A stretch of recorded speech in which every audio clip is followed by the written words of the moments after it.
All right, fill that cup to the brim, and let's review last class.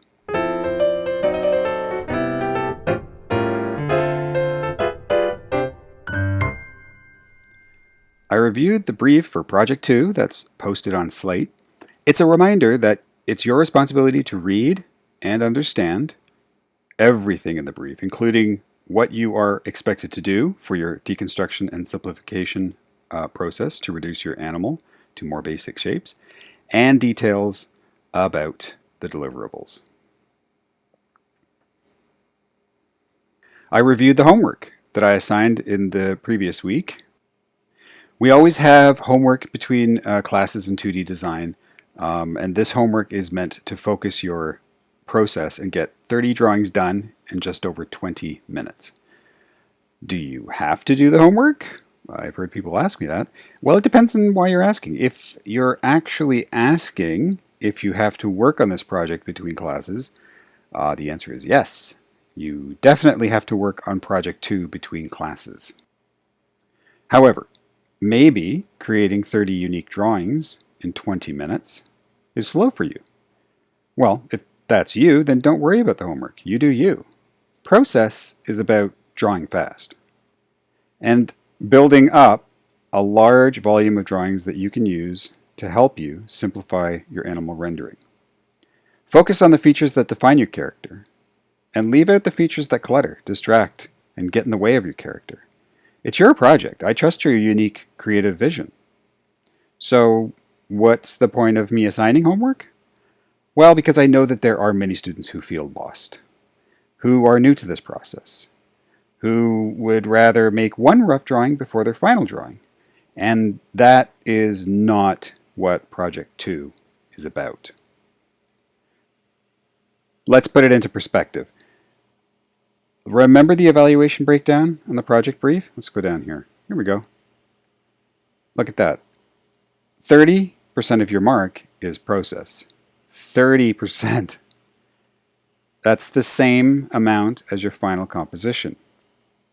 If you found the homework assignment useful and informative, you may also like this PDF.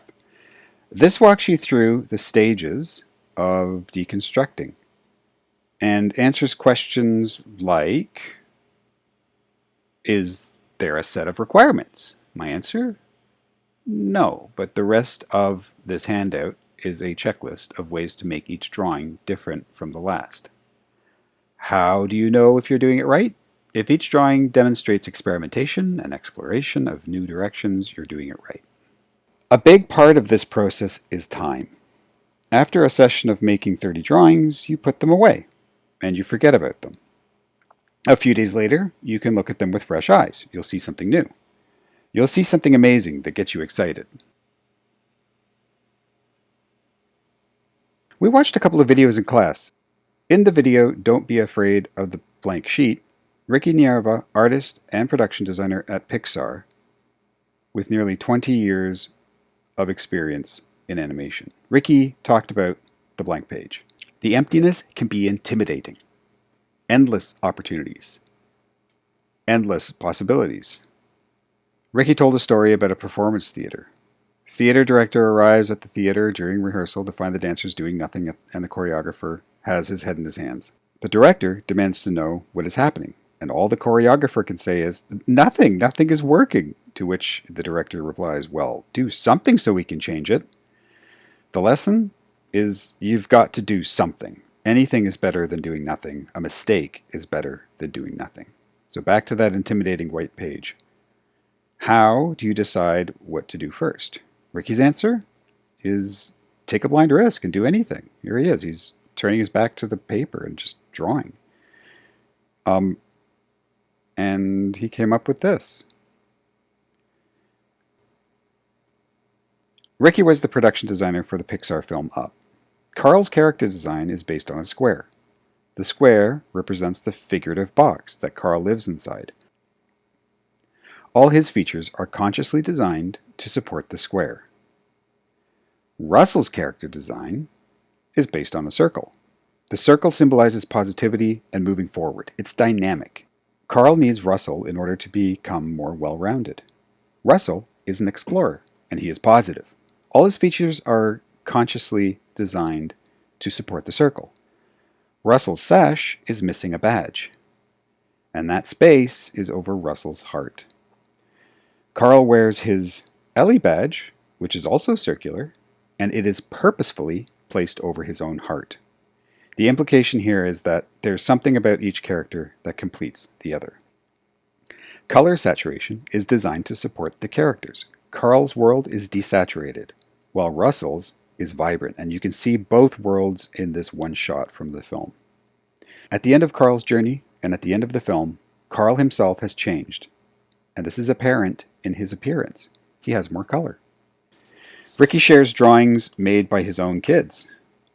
Kids create with joy. They don't fear the blank page, they are excited to jump in. There's an exuberance. Kids are not afraid to make mistakes. Your animal is a character. Simplifying details in your animal rendering lets you take attention away from certain features and put emphasis on other features. What shapes help to bring out your character? How can you use shape to design the character of your animal?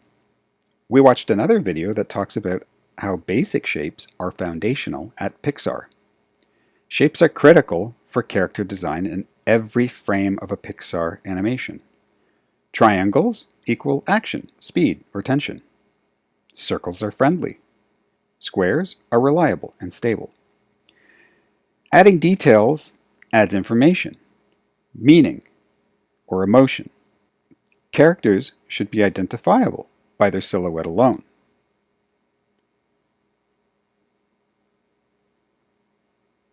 Shapes define characters.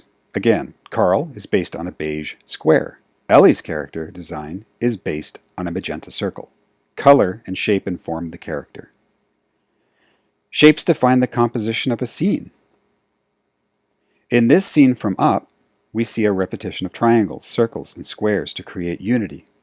Lines of the window lead your eye into Carl and into the composition. Designers are conscious of leading the viewer's eye into the composition rather than out of it. In Ratatouille, Anton Ego's character is defined by angular lines and shapes. He is tall and intimidating. His office is designed to look like a coffin. In the film Cars, contrasting dark foreground shapes frame the scene to hold your attention. Shapes and lines of the foreground lead your eye into the action of the scene. In Cars 3, Lightning McQueen's rounded character design contrasts with Jackson Storm's angular design. Supporting character designs are based on boxes.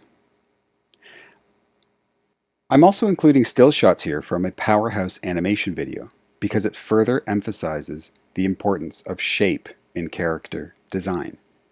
When your characters are generic, they look similar. They're boring, and they aren't easily recognizable in silhouette. Graphic design is all about exaggeration, and so is character design. Exaggerate a character's feature so that you can exaggerate the differences between different characters. Apply this idea to your animal rendering. We have emotional responses to shape. Emotions are what make us care so that we relate to the characters. We relate to a film scene and we identify with the story.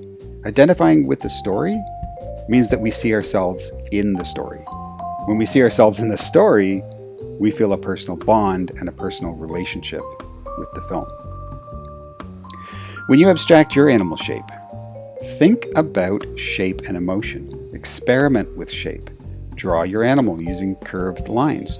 Draw your animal using straight lines. Can you use lines to direct the viewer's attention to certain features? What about details? What happens to areas that have fewer details? What happens to areas that have more details? Above all else, my message is play. Drawing is play. When drawing doesn't feel like playing, take a break. Relax. Have a coffee. See you next class.